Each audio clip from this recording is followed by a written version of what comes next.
afternoon and welcome to today's episode. My name is Monica Amoding and I'm here with Dr. Atuki Turner, who is the Executive Director of MIFUMI. If you've heard about MIFUMI projects, they are all over the country, specifically in the eastern side. And I'm delighted to be hosting her just to trace our leadership journey for some of us who are interested in leading in the civic sector, civic actors. This is the place to be, to learn, to be inspired. But as we do this, we are inspiring younger women to walk these journeys of leadership and impact the world. So, Tana, Atuki, Doctor. I could add that comfortably as well. I think so. You're welcome to this program. Thank you. So delighted that you're able to give us time to have a conversation with us, because we want to grow an audience that can be, taught online, inspired online. Our daughters, our colleagues, women who can be able to pick a few things from us, the people we host on this program, to also grow in leadership, but more importantly, impacting the country and the globe in terms of their interventions and leadership journeys. So you're welcome, Mom. Thank you. Thank you very much, Honorable Amoding. Where can I say? Tororo or where? From Tororo, you could say, yeah, all everywhere. over. Yes. Since you're working all over the place. Yes, yeah. I came from Kampala today, but yesterday I was in Tororo. Yeah. A few months ago I was elsewhere. Wow. But that seems to be You're a the global nature. citizen. I'm a global citizen. That's the right yes, word. That's true. Yes. That's true.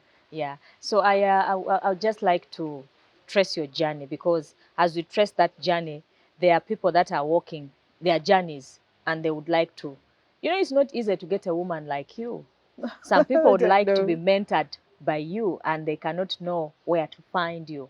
And growing organizations, growing institutions is a real challenge. It's a leadership challenge.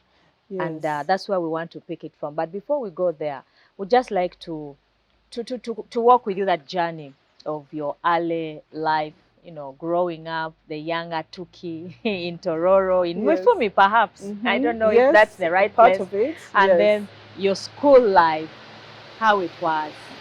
And of course, then the career that you started in, impacting society at that level. That's what we would like to trace in the program. So how was it like growing up? Yeah. Well, it was a big family. That's what I remember. We were 11. Yeah. So we always said we were a football team. Of course, complete. Yeah, about 6 girls. Of how old? 6 girls and and 5 boys. So it was really lovely, big, happy family.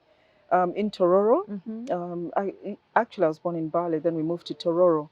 And I'm number 4 in the family. So what they say about kids who are in the middle of the big family, the parents really care don't about take the first and the last. Oh, yeah. So we're left to do our own things and are liberal, because nobody's really, cracking the whip. And it was really good, I went to primary school called Rockview School in Tororo. Rockview is still there up to now. Rockview is still there.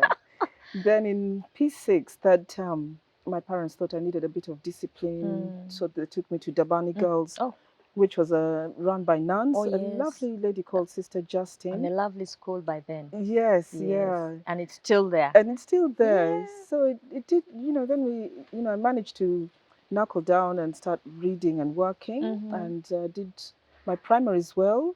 And I remember when the results came out, Sister Justine was like, "Oh, Koth, you could have got a scholarship, but you were 4th in the district, and they're only taking the first 3 this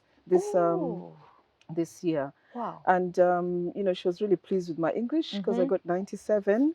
Wow. And so she was saying, those 3 marks, only 3, you could have got the 3. But it was still also tinged with sadness, because my parents were not very rich. We were just with a large family to take care of. Yeah, but they just valued education. And they had really hoped I'd manage to get a scholarship to go to Namagunga. And so I remember feeling really happy that I'd got my results and I was doing well. You were the and then star I just in saw the them, district. Yes. Then I saw them sitting in the sitting room and they were talking. And they kind of looked grave and serious. And later my mom also told me the same thing. She said, Atuki, we're really hoping you'd get a scholarship, so we don't know scholarship, how we're going to manage your fees and all that. But I managed to go to Namagunga, and With a scholarship, right? no, they paid Oh. they paid their way, and yeah, we I was the third because my two sisters before me had also gone there, and they just put everything into education. Wow. So I was, for the next 6 years after that, I was at Namagunga. Wow. Mm. Wow. Yeah, and Namagunga was like the dream. Every girl would be dreaming to go to Namagunga. yes, yeah, that time. it did. So my two sisters So did it before shape me, your future in terms of career thoughts, and that school I think yes, has a way that it was very good and very bad for me. I did really well in terms of leadership. I was always in class. I was always like the prefect in primary. When I went to Namagunga, I was quite naughty. It wasn't until S4 that I became prefect. very serious. But then I went on to A levels and then was deputy head girl. But my two sisters before me who had also been there, and in fact my two sisters after me also went there, they were very, very good. So I was not such a good example of the family because I was quite naughty.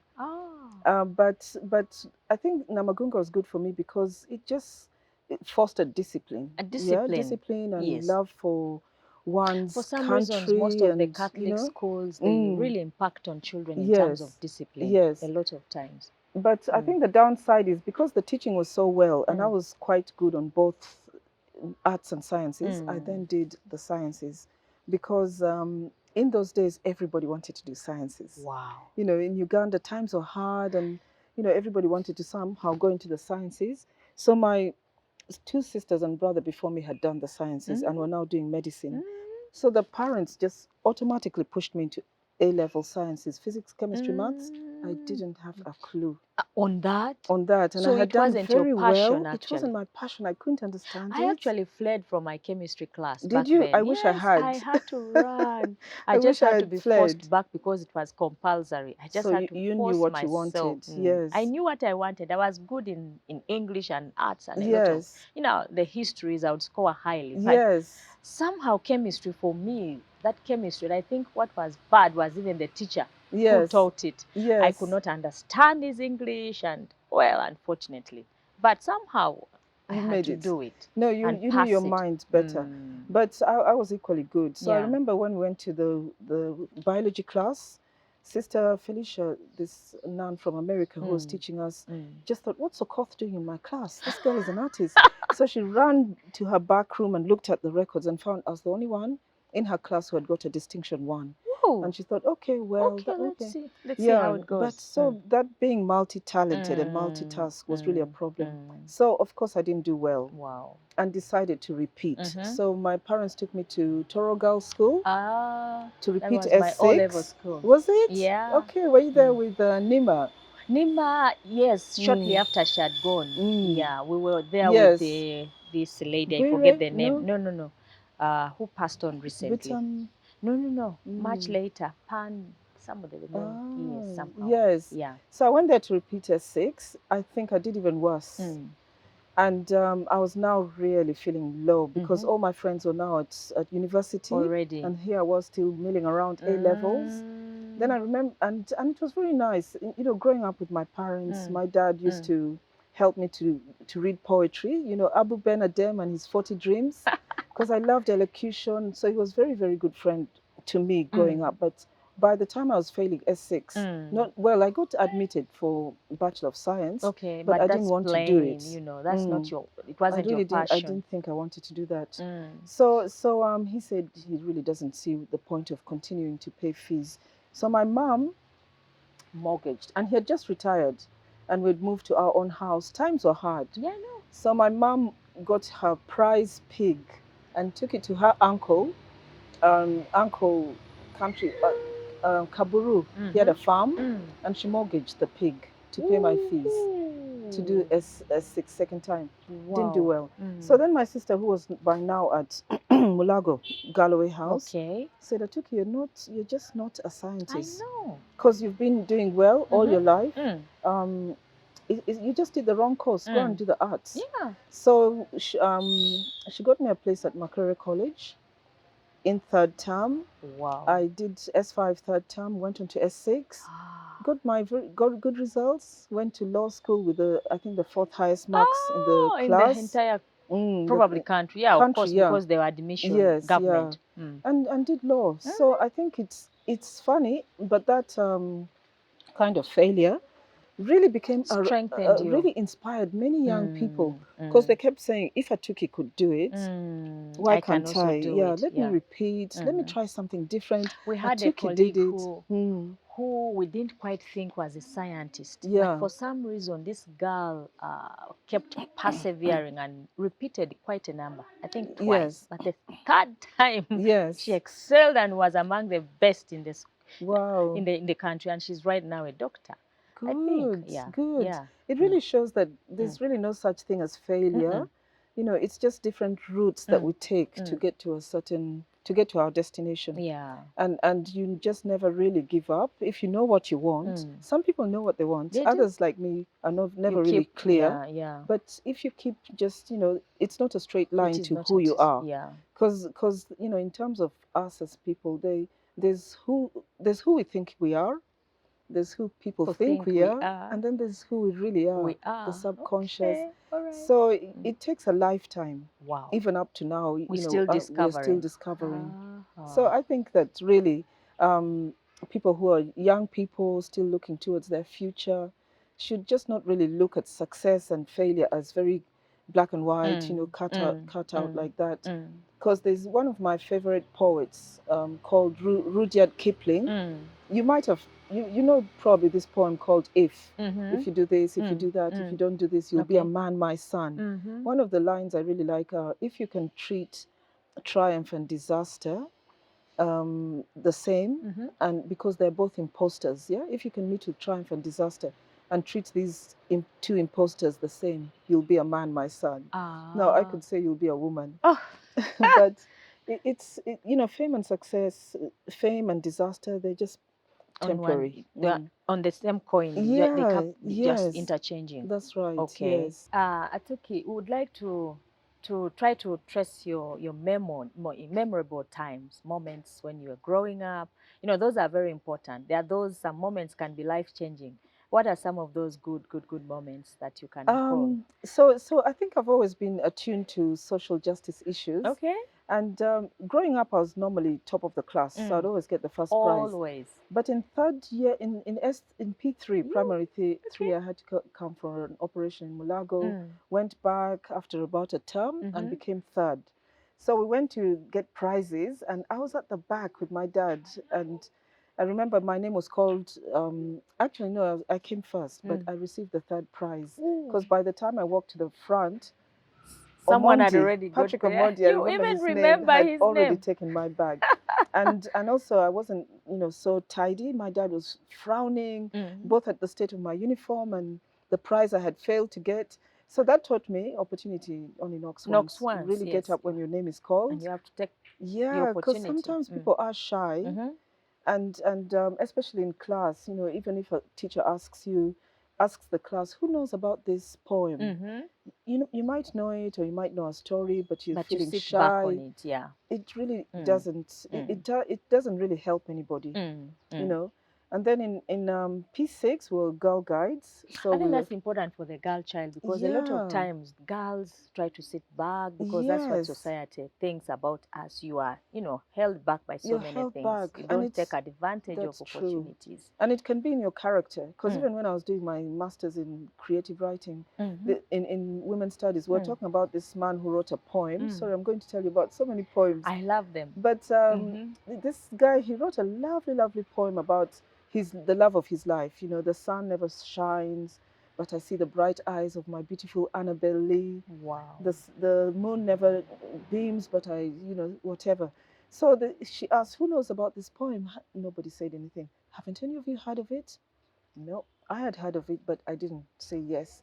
So I think that there's this kind of modesty that we have as Africans, and even as Christians, and many girls especially don't speak out and feel shy to share their knowledge. Luckily, that's changing a lot now. That's changing. That's changing. But I think that's important. So then the other memorable event was, as Girl Guides, we were camping at the school. Then there was only 2 parents who came. They were new in town. They're very well-to-do. Their daughter was really obviously the favorite, but I was the girl guide leader at that time. At that time, Wow. so the parents came. They were the only parents. So the girl guide teacher came and told me, "Hey, Okoth, her parents have come, so I'm going to tell them she is the leader, just so that they're happy." Yeah? Okay. And I said, okay. So they announced her as the leader, and everybody knew she wasn't the leader. So I just thought, I just felt the injustice. Even as a child, you know that something is not right. Not right, right. Yeah, and of course, with hindsight, I could say maybe it was good because at least the parents turned out. Our parents didn't, yeah. but hers did. But still, you know the injustice. And you get a lot of these injustices in classrooms where teachers favor certain students, certain students, yeah, up to a university, up to university. And like Maya Angelou, the writer, the American writer, said, yes, Mary. You might forget the name of a person, but you never forget how they made you feel. Oh yeah. So as an activist, what I always tell my staff is that the women who come to our organization, the women who come to our shelters, our advice centers, they must leave feeling better than when they came before. Yeah. So how you make a person feel is very, very important. Very, very important, because they will never forget about that particular experience. Sorry about that. Yeah. It's well. We seem to be having some small insects around. So that's very powerful lesson, actually. And for a social justice person, you can easily tell in terms of the way they respond to such. So how did you respond to that injustice? I think I kind of, it became part of my DNA, and that's why I've ended up fighting injustice, because I'm very attuned to what I call the underdog, the person who is disadvantaged, the person who seems not oppressed. I pick those signs up really easily. Very easily. Very easily. So I'll tell you about another one. But, a happy event is my dad teaching me how to read Abu Ben Adem, The 40 Thieves. So it actually inspired you into this creative writing and reading and as well. Elocution. If I'm going to have elocution at school, I'd stand outside and he'd listen to me and correct. And he was a civil engineer, so he was the town engineer, work supervisor. Okay. And he got a car in 1970, probably 71, 72. It was a Toyota Corolla. Wow. Lime green, a bit like the palm trees.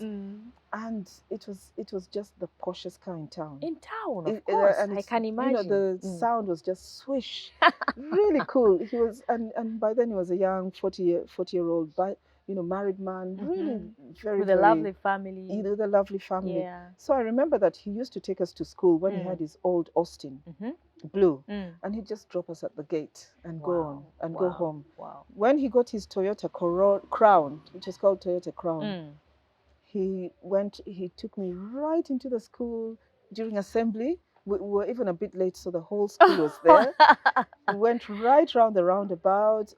Assembly stopped. Okay. And the headmaster, everybody stopped. So I got out. Who is this one? Yeah, and then he drove off, and they were like, "Of course, is that your dad's car? His new car?" And then, okay, let's go back to prayers. Wow. So we went back to prayers. And I that thought can be a proud really moment good for a young person, a young child, to see their daddy, and I thought it was a good side of him, because I thought he's also human. He likes to show off when he's got a good thing. Normally he's very strict and prayerful and authoritative, but there's this human side of him. Our families inspire us a lot, I think. So those kind of things inspire children to work more harder, I think that was a good, happy moment. Okay, those are, of course, I know you have so many. You had a good part of life growing up, and there could be so many. Yeah. But I'm interested now in tracing your journey at university, and then how you ended up in this activism generally. Right. So I went to law school, and then chanced on the book Simone de Beauvoir, The Second Sex. It's like the most comprehensive book on feminism. Okay. And I had even finished Makerere, and I went to join my sister in Nairobi, and her husband is a sort of political activist, Yoga Dola. Right. So he said, you should read this book, and I read it, and it changed my life. Because before that, growing up, I felt I was going to inherit the world. It's going to treat me like it treats everybody else. and life goes on. Mm. I didn't realize that there was this whole wall of discrimination and injustice that women face. That women face. Yeah, certainly. because I hadn't faced it as a child. So that book awakened you. Yeah. It did. Then I started remembering things I used to notice. My aunt coming home crying in the morning, and my dad asks her, "What's the matter?" And he said, "He's beaten me." And he says, "Why?" He said, He came back late, and I asked him, "Where have you been?" And he just beat me up for that. Beat me. And my dad was saying something like, "It's not good to ask a man, where have you been?" And I thought, why not? Why not? And then another time I saw my mom sitting in the sitting room with another aunt and her husband. She was trying to reconcile them. And he was telling all sorts of things about her and saying she's this, she's that, all the list of wrong things that women do. Of course. Doesn't cook, doesn't respect me, doesn't look after the children. Doesn't serve my food. Doesn't serve my food. And I was looking at her and she was smiling at him and trying to be, modest and courteous, and like, forgive me. And I thought, this is so wrong. In fact, I just stood there and glared at the man. Then later, as I read Simone de Beauvoir's book, The Second Sex, I could relate and think, yeah, I remember this and that, and you put two and two together. So I think it just made me an activist. Wow. From that time on. Wow. And when we're at law school, Makubia, who was our lecturer, Frederick Juko was very good. So Makubia, at that time, the gender department was just opening. Just opening up, right? And they asked him, I think Kadaga was their first officer, Honorable Rebecca Kadaga. Okay. And they asked him, we were looking for legal officers, are there any you'd recommend? And she said, yeah, for gender, Egunyu, Honorable Egunu Fiona, I remember her. Wow. And Atuki. Oh. So I think even at that time, even though I didn't know it, they must have seen something about some interest in you. In gender, yeah. And for some reason, the law school, up to today, is still a little bit gender blind in many of its practices. And I think it's one of those conservative areas which have been slow to change. Oh, yeah. You get a lot of... So how was your experience trying to set up that, the charity? Yes. So then I came back, and it just happened by accident, really. My parents, when they retired, because my dad, as I told you, was a civil engineer, my mother was a teacher. So we went to they retired to this village called Mifumi. That's where the charity derives its name. Yeah. So they set about, there was an old dilapidated school, mud wall, grass roof, and they started just naturally trying to rebuild it so that termites wouldn't attack it and the roof wouldn't, rot during the rainy season. And they roped us kids in to volunteer at the school. So I used to teach there after S6. During law school, I'd teach. Wow. My students, my pupils sat on tree stumps on the floor. We wrote in the sand. We looked at the sun to learn how to tell the time. Wow. And, I'd been to Namagunga. My brothers had been to Kisubi. Yes. I knew about Kampala, Kitante and Nakasero. I just thought there's no chance for these kids. Whoa. They're not going to compete with their counterparts. The teams. Yeah, so then Lakwena came, that rebel civil unrest, and my father lost his life during that time. Sorry. Yeah, he was killed by a rebel young boy. So then we all scattered, and that's when I went to join my sister, who was now living in Kenya. Oh, yeah. And I met my husband, Glenn. He was teaching at a lovely, lovely school in Nairobi called Starehe Boys Center. Just like a lovely school in the city. Princess Anne was their patron. Wow. It was managed by a guy called Griffin, the director. So Glenn told, as young people talk, what are your dreams? So he asked me, what are your dreams? And I said, I really made a promise that I would finish this school that my father started. Okay. So he said, then let's do it. So just like that, we got married, went to England, registered it as a charity. Wow. And started. Looking for funds. So before we looked for funds, at our wedding, people ask you there, what present do you want in the West? Okay. So you say what you want for your house. We said, just write a check to Mifumi. So we opened the Mifumi account with £36. Ooh. And then went to London and held a disco at the Africa Center. And all proceeds went to Mifumi. Then we had a wooden piggy bank in the shape of a heart. Mm. So when friends would come to our home, would shake it in front of them and say, put something in here.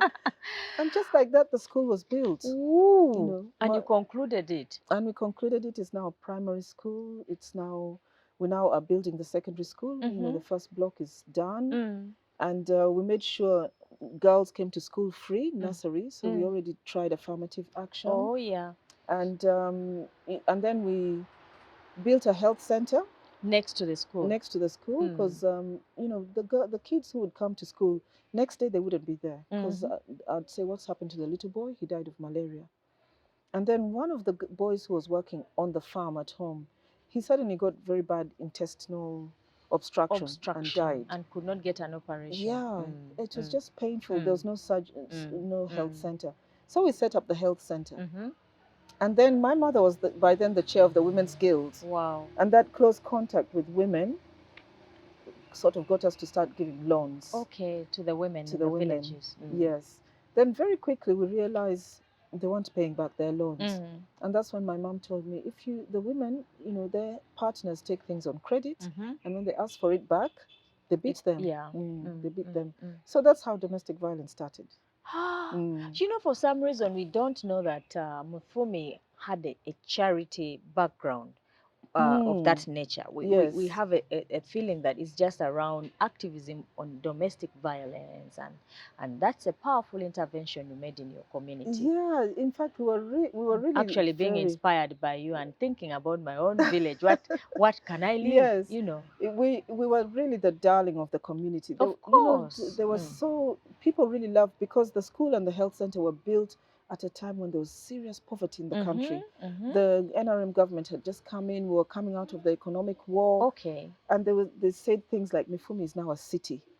You know, there's a health center with glass. There's a school with electricity. There's piped water. Okay. They even said you need a map. We can draw you a map to get to Mifumi. Wow. They started songs about Mifumi city. They sang songs about me. Those were the good days. Those were the honeymoon days. Wow. Until we started work on domestic violence. Then everything turned, you know.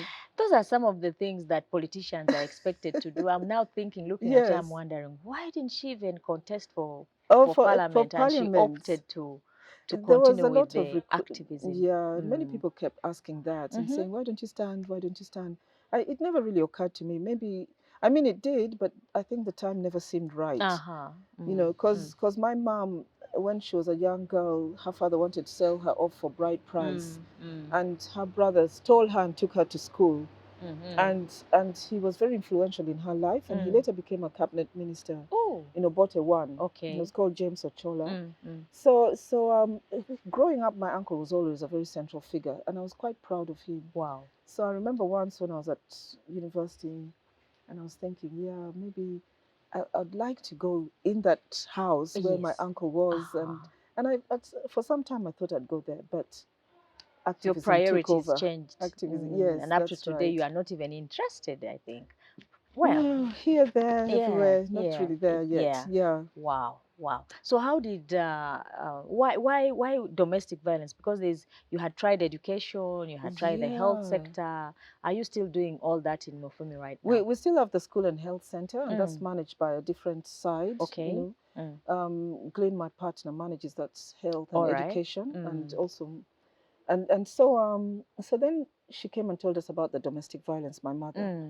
And she said, you know, you really have to look at this. Then there was a horrific case of sexual assault in the city. In the city. Yeah, and the district council leaders came to us. I still remember people like Sarah Appadet, and said, we hear you're helping women.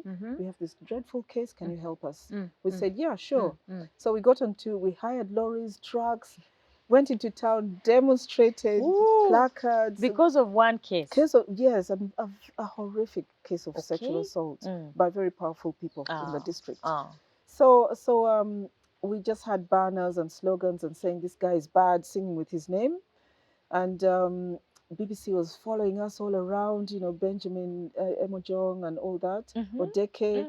Then teachers, when they heard the story of what had happened, left the class, followed by the students. They joined us. Wow. Nurses left hospital. Policewomen said they were putting down their arms if this man was allowed out. And just overnight, domestic violence as a crime. Became something. Yeah, the And, message came out loud and clear. oh, Violence against women is a is a crime. crime. That's when I started getting awards for the work. Uh-huh. I got a Guinness Power of Goodness Award. Then I got the Federation of African Women in Education Award. Far away. Then Namagunga asked me to receive an award for social works, educating the girl child. I couldn't go, but my mom went. Oh. And by then she was elderly. She was, using a frame. She got on stage, that stage where I used to stand as deputy head girl and read the names of all the girls who had spoken vernacular. So if you spoke vernacular, especially in Uganda at during school, the week, you're in my red book. Yes. And then I said, the following, follow me after assembly, punishment. So here was my mother, a very simple woman from the village, receiving my award. But in true style to her, she didn't even receive my award. She instead took the platform and used it as agency. She became an agent to inspire girls to study. And she said, I was a teacher, I taught girls like you. My eldest daughter is now a doctor, she studied here. My second is a doctor, she studied here. Atuki was here. Gonza, a teacher, taught here. Evelyn. Wow. She just got a standing these ovation. Powerful girls. She got a standing ovation. It was no longer about me. People saw that about you. This was now bigger than just Atuki. For the girl child cause in the country. Girl child cause. So then 1 year after we did the Domestic Violence Advice Center, the first one in Uganda, she told me, if you really want to address domestic violence, you can't ignore bride price. And I thought, bride price? What's wrong with bride price? Charming gift, charming tradition. And she told me the story of how this young girl was tortured in her village when she was young.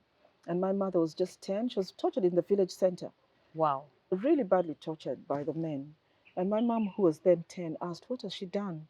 And they said, she was about to be married to this rich man. Cows had been paid. And then she was found to be pregnant by her boyfriend. The cows had to be returned. And so they were almost, forcefully trying to abort her. Oh, yeah. So then it really shocked me. And I thought, no, we have to stop this.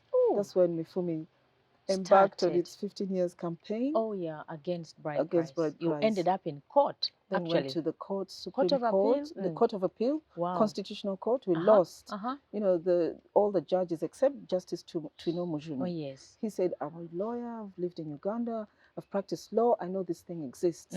As soon as a young girl has finished, can read and write her name, they think she's ready for marriage. And they demand the payment, and if she leaves, they demand the refund. Yes. But all the rest said, no, you can't throw out the baby. It's our practice. With the bathwater. It's our practice. I was so disappointed with that first ruling. It really hit us hard. So really, that's when I suffered, like, what do I do next? It was a very low moment for me. That's when I decided to go and do my PhD, just as what else? And so I went and did PhD looking at social issues like bride price and how stories, because by then I was really wanting to write a story, how my mother's story led me to this campaign, do this kind of work, which then changed culture. So that was my PhD. Wow. And I had by then done my master's in creative writing and gender. So really just coming back to that multi-talented, creative person with so many giftings here and there. So we knew that it was flawed, the ruling was flawed, and that's when we decided to go to the Court of Public Opinion. Wow. And we made the film, What Price, Bride Price. So you can find it on YouTube. Okay. Yeah, now it's really quite popular, especially with the West African, the Nigerians. They have also many soaps on bride price. Yes. Then while we're doing that, we just showed ordinary men and women telling their story of how they've suffered because of bride price. Right. And I think that sort of changed public opinion and people's attitudes, so that by the time we went to the Supreme Court, there had been a shift in attitude. There had been a shift in attitude. Attitude take a while to change. Of course, people's mindset. Yes. So it needs a lot of education and all that. And but culture changes. Culture changes, yeah. And I think now marriage happens, but people are still stuck to payment of bride price. But now they are saying we call it marriage gift. Yes, we call it marriage gift. Yeah. And at least it's not refundable anymore. That has slackened the hardest part of bride price, that one which trained many women. So we credit You know? Mufumi for that particular work and output. Thank you. Yeah, because I think then, so. Yes. yeah, yeah. Yeah, I think so. It will act as a catalyst for other All right. demands. Yeah. Yeah. So in terms of your impact, besides this issue of bride price, what else can we talk about as Mifumi? I know that one is very close to our hearts as women. Yes. The issue of bride pricing. You know, we had also, while you were doing that at Court of Appeal, we were in Parliament trying to advocate for the removal, actually, of bride price. Oh my, we faced a lot of resistance. Yes, because it from was in various the sectors. domestic relations bill. Yeah. Well, That was one of the issues which actually then was a very popular issue, which people didn't want, which Parliament was against. But with your matter, when it went to court, then it came back and supported our argument and said, you see, court has agreed with these people. So then we must work with it. So it has helped a lot, change the attitude. It really changed, and it also contributed to African jurisprudence. So we changed the African law. So now it's actually taught in law schools around Makerere, SOAS in the UK, Warwick, the USA, Cornell University. So it's kind of contributed to the African jurisprudence, even outside Africa. That's your contribution in the legal fraternity then. Yeah, I think so. But it's also inspired, I mean, besides this, Mifumi has also educated so many young girls. We had what we call the Sure Start Club, and that trained young girls to, you know, on leadership skills, using the art of karate to, you know, learn how physical and mental conditioning can be used to avoid risky situations. Those girls are really empowered. And they great. They even took a petition to Honorable Rebecca Kadaga regarding sanitation and sanitary towels in schools. In Tororo at one time we were the chief employer. We used to have over 150 employees. The foreign exchange we were bringing in was about the second highest in the district. But the visibility it's given to women and men who are now supporting us. The women in Tororo are so empowered. They feel visible. Whenever they say, you know, they say you've helped us, we can now walk with our heads high, held high. People used to think we were nothing. Now we know we're, as women, we are also people. And I think that's kind of something you will only be able to assess after time has passed. Wow. Because the Uganda Bureau of Statistics every year comes out with these statistics of domestic violence, and they say Tororo has the highest. Tororo has the highest. It's because of reporting, probably. It's because the women are empowered. Are more aware of their rights and the community.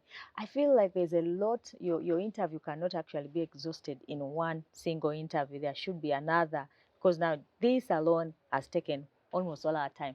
But I know that right now you're working in about 14 districts in the country. And that's a great impact. Some organizations are just in one place. And I want to pick your mind on, of course, you are more experienced in intervening in the lowest and the lowest of communities. That's where the problems are. We've been accused for being in the, you know, boardrooms in Kampala and all that. I think you could just make a comment on that. Yeah, well, a grassroots-based community, the largest grassroots-based community, and a campaigning and pioneering organization, as I've told you. But that's really where the problem is. You know, the oppression and traditions are very entrenched, and there are no services. So we have the Mifumi model is a legal advice center offering support, hand-holding women. So if you have to report the case to police, one of our champions and volunteers escorts you, works with you, because it can be very intimidating. Of course. So they go there, they go through the police, the courts.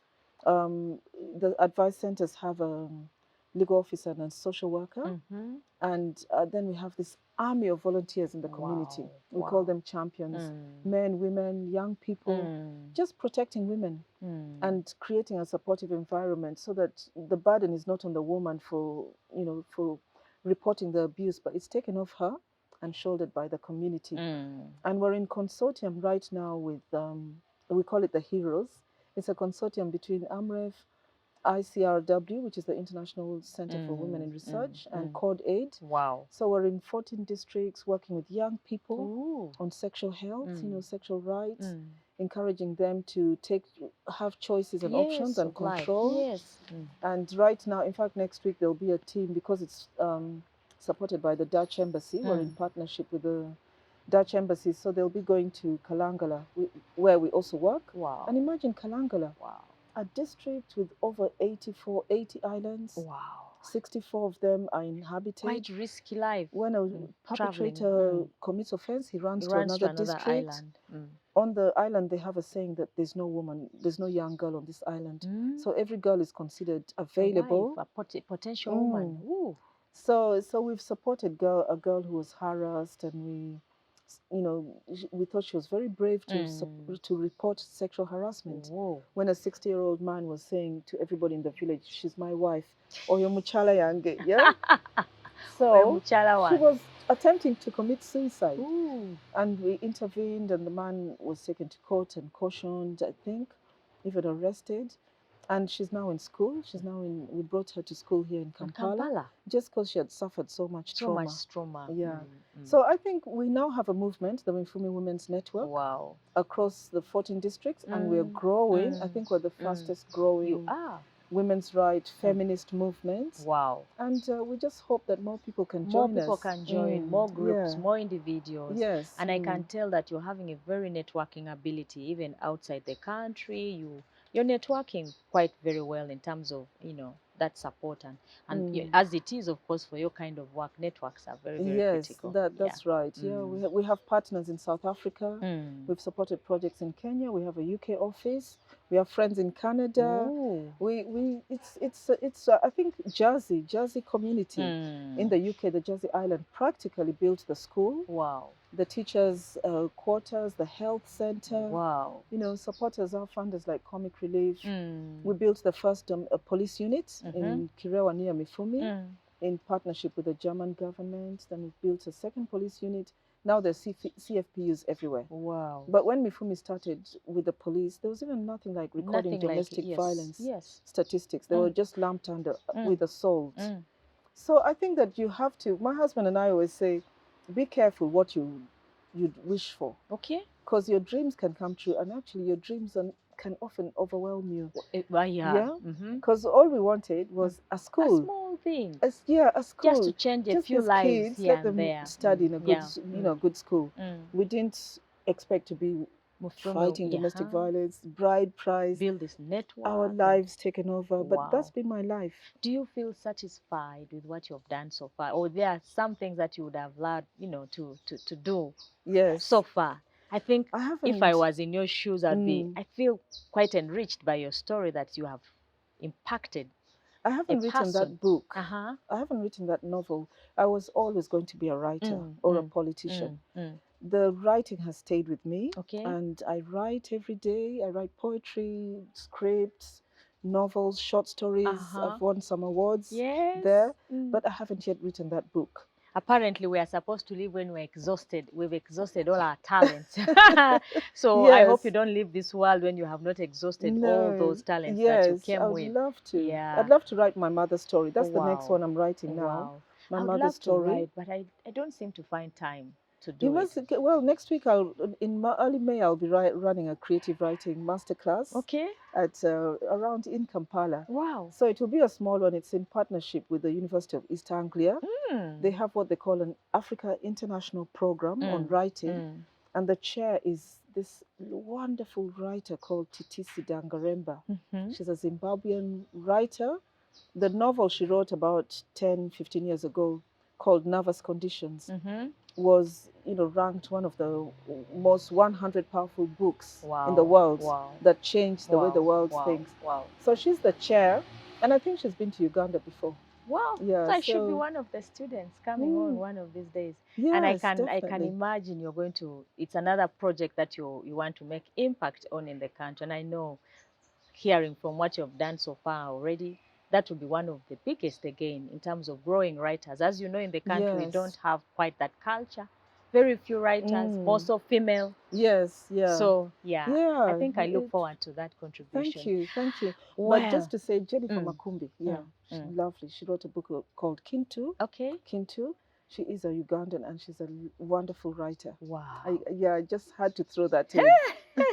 All right, so I would like you to inspire some, I don't know, young women, writers, civic leaders, Yes. because you've led a life of civic leadership generally. Of course, this show is really about leadership, inspiring women, young women into leadership, whichever sector they go into. Yes. But we want to see more women in all leadership levels. We are dreaming for a future where we can, really see more women's contribution. And also Yes. the numbers. We want to have 50-50. Half is better. That's what we are always saying. So Yes. we are having this worry that if we just wait for affirmative action, it's not going to get us where we want as a country. And so it will take probably another 50 years to have that parity also. So Yes. we are trying to be intentional and creative about this. So we use these videos for training here and there. And so it's very, very important as well to inspire. What are some of those things that have kept you going in terms of values of life? Right. Yeah. No, thanks, Honorable Amoding. And really, I had hoped you were ending, but we're continuing. No, we're about to end. I'd love to see more camera women. Okay. So your young cameramen should train our women, because we need to tell our stories. Yep. We really need to tell our stories, and we need to have our voices heard, especially the voices of people in the communities.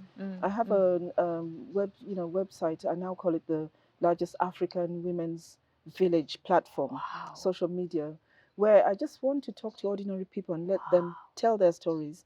So it's important that we tell our own stories. So do write journals, write memoirs. Even if you write 200 words a day, record your trick day. Is writing every day. Yeah, trick is writing every day, because as you write, you learn something about what's in your heart and your mind, and what's happened to you during the course of the day. For the young girls who are really now suffering the outcome, the fallout from COVID and the teenage pregnancies. And just to say, it's not the end of the world. It's not the end of the world. It's not. There is no permanent condition. No. Yeah. There are many very successful people out there who had children outside marriage and when they were still in school. And they've gone back to school. People I know who would sit in class and the children are outside. Yeah. I would love to see that kind of work happening, where we, just allow the girl child even to come with their child and have a nursery, daycare for them. And we must ask, how did these girls get pregnant? We know that biologically, yes, this is how you get pregnant. But what was the situation, the condition? Were they in a coercive situation? Did they give consent? Were they defiled? So that we know how to protect such girls in future. Absolutely. And then in fact, it's just amazing. I know a woman who actually got a baby every year of medical school. Oh. And she was married, but she managed to do this really hard medical work and raise children as well at the same time. So women are powerful. Women, girls, mothers, they're just super women. Yeah. And what we fear most is our own power. All of us have that fear of who we are, because we know we are powerful. And if you unleash that power, you can do wonders. So girls, boys, men, women, politicians, you can change the world. We can change the world. And what stops us? It's just that fear.